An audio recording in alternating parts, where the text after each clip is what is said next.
2026 T20 ప్రపంచ కప్లో Bharat star batter Abhishek Sharma తన ఫామ్పై వస్తున్న విమర్శల పట్ల స్పందించడం జరిగింది. ఆడిన గత 3 మ్యాచ్ల్లోనూ డకౌట్ అయినప్పటికీ తన బ్యాటింగ్ శైలిలో ఎటువంటి మార్పు ఉండదని ఆయన స్పష్టం చేశారు. ప్రపంచ కప్ టీ20 ర్యాంకింగ్స్లో అగ్రస్థానంలో ఉన్న అభిషేక్ వరుస విఫలాల వల్ల వచ్చే ఒత్తిడిని తీసుకోవడం 2 ఏళ్ల క్రితమే మానేశానని చెప్పాడు.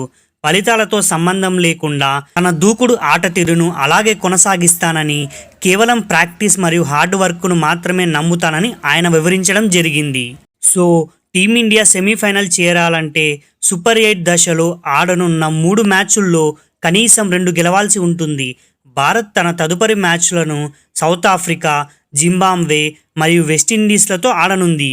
టీ20 ప్రపంచ కప్లో ఇప్పటి వరకు ఇషాన్ కిషన్ మెరుపులు చూశామని, ఒకవేళ సౌత్ ఆఫ్రికాతో మ్యాచ్లో అభిషేక్ శర్మ కూడా ఫామ్లోకి వస్తే టీమిండియా స్కోర్ బోర్డు ఆకాశాన్నంటుతుందని విశ్లేషకులు భావిస్తున్నారు. వీరిద్దరు తొలి వికెట్కు 8 ఓవర్ల పాటు క్రీజ్లో ఉంటే మ్యాచ్ ఏకపక్షంగా ముగిసే అవకాశం ఉంది. ఈ వీడియోకి ఇంతే ఫ్రెండ్స్. ఇలాంటి మరిన్ని స్పోర్ట్స్ అప్డేట్స్ కోసం ఛానల్ని సబ్స్క్రైబ్ చేసుకోండి. వీడియో నచ్చితే లైక్ చేయండి. Thank you.